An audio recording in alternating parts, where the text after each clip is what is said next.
मीना थकी हुई सी, चेहरे पर हल्की उदासी लिए जैसे ही घर के दरवाजे पर पहुंची, हाथ में सब्जियों का थैला था।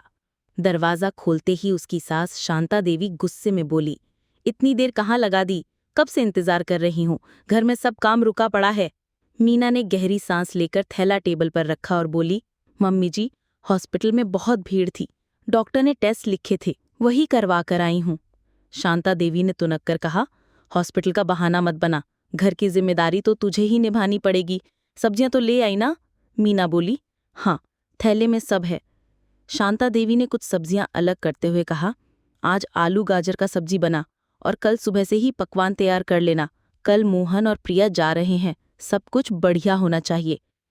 मीना बिना कुछ बोले रसोई में लग गई। तभी उसका पति रवि वहां आया। उसने मीना को थके हुए चेहरे के साथ बर्तन धोते देखा तो बोला, अरे तुम आराम क्यों नहीं कर रही? सुबह से तबीयत ठीक नहीं थी ना? मीना के हाथ एक पल के लिए रुक गए। उसने थके स्वर में कहा, इस घर में मेरी तबीयत की चिंता किसी को नहीं, सबको अपना काम चाहिए। सुबह हॉस्पिटल से लौटी हूं और आते ही रसोई में खड़ी हूं। रवि का चेहरा कठोर हो गया। वो सीधी अपनी माँ के पास गया। माँ, ये ठीक है, मीना बीमार है और आप उससे ऐसे काम करवा रही हैं? शांता देवी गुस्से में बोली, रवि, ये घर की बड़ी बहू है, कुछ जिम्मेदारियां निभानी पड़ेंगी। मोहन प्रिया यहाँ मेहमान है, उनका ख्याल रखना उसका फर्ज है। रवि ने आंखें लाल करते हुए कहा, माँ, बीमार पड़ जाएगी और किसी को फर्क नहीं पड़ेगा। माँ, ये घर में इंसान है, नौकरानी नहीं। शांता देवी ने झल्लाकर कहा, तू अपने बीवी के लिए मुझसे बहस करेगा? रवि ने बिना कुछ कहे रसोई में जाकर मीना का हाथ पकड़ा और कहा, चलो कमरे में जाकर आराम करो, अब कोई काम नहीं करोगी। शांता देवी का चेहरा क्रोध से लाल हो गया।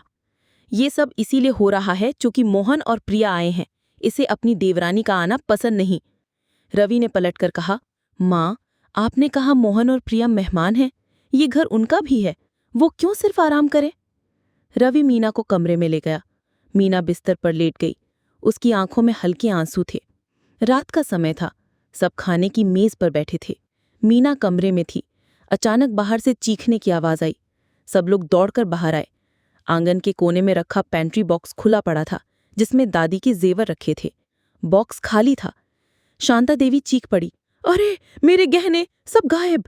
मोहन घबराकर बोला, ये कैसे हो गया? कोई चोरी कर गया क्या? रवि ने चारों ओर देखा।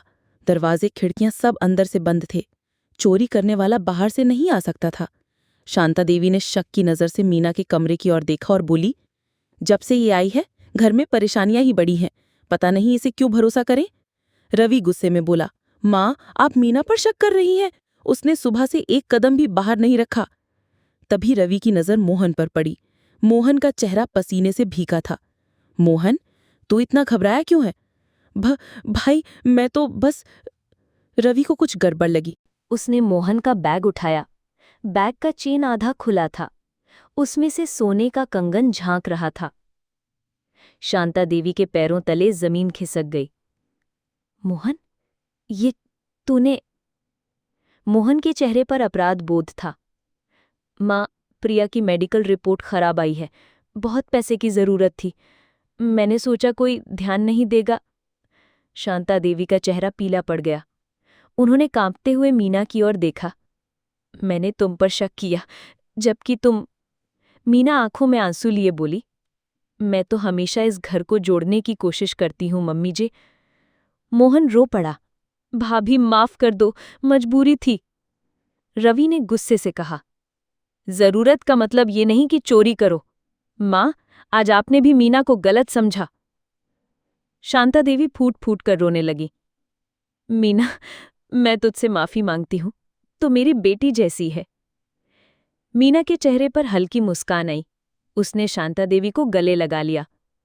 मम्मी जी, ये घर हमारा है, गलती सबसे होती है, अब मिलकर मोहन प्रिया की मदद करते हैं। मोहन फूट फूट कर रो रहा था। घर में सन्नाटा छा गया। बाहर की रात गहरी थी, लेकिन अंदर एक सच सामने आकर रिश्तों को और मजबूत कर गया था। रात बीत गई, लेकिन घर का माहौल भारी था। सब अपने अपने कमरों में चले गए थे। सुबह होते ही रवि की नींद खुली। उसमें देखा कि मीना चुपचाप खिड़की के पास बैठी थी। उसकी आंखें लाल थीं। अरे, तुमने सोया भी नहीं? रवि ने पास आकर पूछा। मीना ने धीरे से सिर हिलाया। कल की बातें दिमाग से निकल नहीं रही हैं। मम्मी जी की आंखों में भी नींद नहीं थी। रवि ने उसका हाथ थाम लिया। सब ठीक हो जाएगा। आज हम मोहन और प्रिया से ठीक से बात करेंगे। सुबह का समय था। घर में हल्की हलचल शुरू हो गई थी। शांता देवी रसोई में बैठी थी, लेकिन उनका चेहरा बुझा हुआ था। उन्होंने मीना को देखा, जो चुपचाप उनके लिए चाय रख रही थी। मीना, शांता देवी ने धीमे स्वर में कहा। मीना, कल मैंने जो कहा उसका मुझे पछतावा है। मीना के चेहरे पर हल्की मुस्कान आई। मम्मी जी, आप माफी मत मांगिए। आप भी तो तनाव में थीं। शांता देवी की आंखों से आंसू बह निकले। तुम्हारी तबीयत खराब थी, फिर भी मैंने तुम्हें काम पर लगा दिया। सच कहूं, मैं तुम्हें कभी बहू नहीं, बेटी मानती हूं, लेकिन कल गुस्से में है। मीना ने उनका हाथ थाम लिया। अब ये बातें छोड़िए, परिवार का संकट सबसे पहले है। बैठक में रवि बैठा था। उसने मोहन और प्रिया को बुलाया। मोहन, सच बताओ, प्रिया की मेडिकल रिपोर्ट में क्या आया है? मोहन ने कांपते हुए फाइल रवि को थमा दी। रिपोर्ट देखते ही रवि का चेहरा गंभीर हो गया। किडनी की प्रॉब्लम, उसने धीमे स्वर में कहा। प्रिया ने आंखें नीची कर लीं। डॉक्टर ने कहा है कि अगर जल्दी इलाज नहीं हुआ तो स्थिति बिगड़ सकती है। हमें पैसे की बहुत ज़रूरत है। मीना और शांता देवी भी पास आ गईं। शांता देवी ने प्रिया का चेहरा अपने हाथों में लिया। बेटी, ये सब पहले क्यों नहीं बताया? प्रिया फूट फूट कर रो पड़ी। सोचा था आपको परेशान नहीं करना चाहती थी, इसलिए मोहन ने ये कदम उठाया। मोहन रोते हुए बोला, भैया, मैं गलत था, लेकिन मैं प्रिया को खोना नहीं चाहता था। रवि ने गहरी सांस ली। तुम्हारी गलती बड़ी है, लेकिन मजबूरी समझ में आती है। अब आगे से कोई छुपी बात नहीं होगी। शाम का समय था। घर में एक अजीब सा तनाव था, लेकिन अब सब मिलकर समाधान सोच रहे थे। रवि ने अपने बैंक के पेपर्स निकाल लिए थे।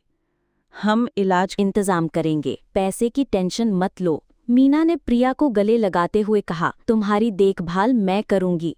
लेकिन तभी अचानक रसोई से आवाज आई, जैसे कोई बर्तन गिरा हो। सब लोग दौड़कर पहुंचे। रसोई का दरवाजा खुला हुआ था और अलमारी का लॉक टूटा पड़ा था। रवि ने आश्चर्य से कहा, ये लॉक तो मैंने ही डाला था। शांता देवी के चेहरे पर डर साफ दिख रहा था। क्या कोई घर में घुस आया? मोहन ने खिड़की चेक की। नहीं, सब अंदर से बंद है, मीना ने धीरे से कहा।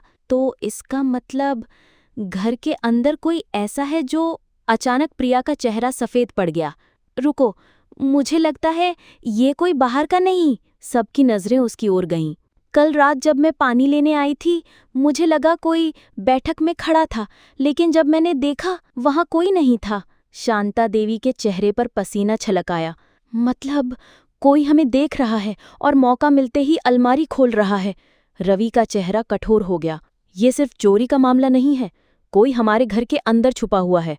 घर में एक सन्नाटा छा गया। हवा भी ठंडी लगने लगी। मीना ने धीरे से कहा, कल रात जब बत्ती गई थी, मुझे लगा कमरे के बाहर किसी के कदमों की आवाज आई थी। शांता देवी घबराकर मीना का हाथ पकड़ ली। रवि, ये घर सुरक्षित नहीं है। रवि ने मोहन की तरफ देखा। आज रात सब जागकर पहरा देंगे। जिसने भी ये किया है उसे पकड़ना होगा। रात का समय आ गया। सबने लाइट्स बंद कर दी। घर में अंधेरा था, लेकिन रवि, मोहन और मीना चौकन्ने बैठे थे। करीब आधी रात को हल्की सी चरमराहट की आवाज आई। रवि ने संकेत किया। सब धीरे धीरे आवाज की दिशा में बढ़ने लगे। आवाज बैठक से आ रही थी। दरवाजे के पीछे किसी की परछाई हिल रही थी। रवि ने झटके से लाइट ऑन की। बैठक के कोने में कोई खड़ा था, एक काली शॉल में लिपटा इंसान जिसने चेहरा ढक रखा था।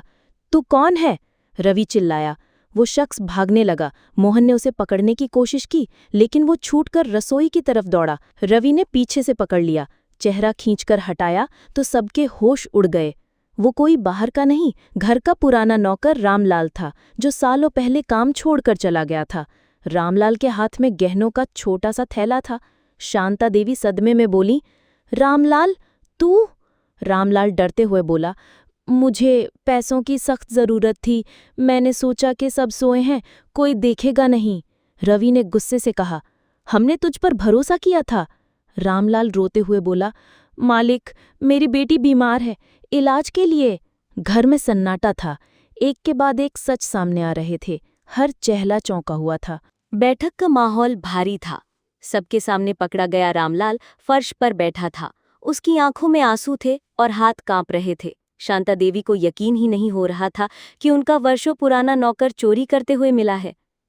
रवि ने गंभीर स्वर में कहा, रामलाल, सच सच बता, ये सब तूने क्यों किया और तू हमारे घर में कैसे घुसा? रामलाल कांपते हुए बोला, मालिक, मैंने आपके घर की चाबी की नकल सालों पहले ही बना ली थी। कभी सोचा नहीं था कि इस्तेमाल करूंगा, लेकिन मेरी बेटी, मेरी रानी, उसकी तबीयत बहुत खराब है। डॉक्टरों ने कहा कि उसका इलाज तुरंत होना चाहिए, वरना। उसकी आवाज टूट गई। प्रिया और मोहन की आंखों से भी आंसू निकलने लगे। मीना धीरे से बोली, रामलाल काका, मदद मांग सकते थे, चोरी क्यों की? रामलाल ने सिर झुका लिया। बहुत लोगों के दरवाजे खटखटाए, कोई मदद नहीं करता। सोचा इस घर से चोरी करूंगा, यहाँ तो सब लोग अमीर हैं। शांता देवी के चेहरे पर गहरी शर्म और गुस्सा था। अमीर? ये घर सालों से मुश्किलों से चल रहा है। हम तुझे मदद कर सकते थे, लेकिन तूने विश्वास तोड़ा। रामलाल रोते हुए बोला, गलती हो गई, मुझे पुलिस को सौंप दीजिए, लेकिन मेरी बेटी को बचा लीजिए। रवि का दिल पिघल गया। उसने गहनों का थैला उठाया और माँ के पास रखा। माँ, अब हमें ये सब खत्म करना होगा। रामलाल की बेटी बीमार है, प्रिया की हालत भी गंभीर है। ये वक्त एक दूसरे को तोड़ने का नहीं, जोड़ने का है। मोहन भी रो पड़ा, भैया, मैं भी गुनहगार हूँ। मैंने भी चोरी करने की सोची थी, मजबूरी में। आज मुझे एहसास हो रहा है कि घर से कुछ छुपाना कितना बड़ा अपराध है। मीना ने धीरे से कहा, हर कोई किसी न किसी तकलीफ से जूझ रहा है, लेकिन अगर परिवार एक दूसरे का सहारा नहीं बनेगा तो कौन बनेगा? शांता देवी के हाथ कांप रहे थे। उन्होंने रामलाल, तू गलत था, लेकिन तेरी हालत सुनकर मुझे अपने बेटे की बीमारी का समय याद आ गया, जब हमने भी मदद मांगी थी और किसी ने हाथ नहीं बढ़ाया था। रामलाल फूट फूट कर रोने लगा। मालकिन, मुझे माफ कर दो, मेरी बेटी को बचा लो। उस रात का सन्नाटा टूट गया था। रवि ने बैंक से पैसे की व्यवस्था करवाई। अगले ही दिन सुबह डॉक्टर को कॉल किया गया। मीना ने प्रिया को गले लगाया, डर मत, अब सब ठीक होगा। मोहन ने सिर झुका लिया, भाभी, मैं वादा करता हूं, अब से कभी कोई बात छुपाऊंगा नहीं। घर का माहौल धीरे धीरे बदलने लगा। जो कल तक शक और आरोपों से भरा हुआ था, वहां अब संवेदना और मदद का माहौल था। रात को शांता देवी मीना के कमरे में आई। मीना, मैं तुझसे कुछ कहना चाहती हूं। मीना ने मुस्कुराकर कहा, मम्मी जी, आपसे माफी की जरूरत नहीं। शांता देवी की आंखों में आंसू थे। तू इस घर की बहू नहीं, बेटी है। कल मैंने गुस्से में बहुत कुछ कह दिया, लेकिन तूने इस घर को टूटने से बचा लिया। अगर तू ना होती तो आज मोहन, प्रिया और रामलाल का सच सामने नहीं आता। मीना के आंखों में भी आंसू आ गए। उसने मम्मी जी के हाथ पकड़ लिए। हम सब एक दूसरे का सहारा है। घर को जोड़ने के लिए गुस्सा नहीं, प्यार चाहिए। अगली सुबह अस्पताल से खबर आई कि रामलाल की बेटी की हालत सुधर रही है। प्रिया का इलाज भी शुरू हो गया था। मोहन ने रोते हुए रवि के गले लगकर कहा, भैया, आपने सिर्फ हमें ही नहीं, हमारे रिश्तों को भी बचा लिया।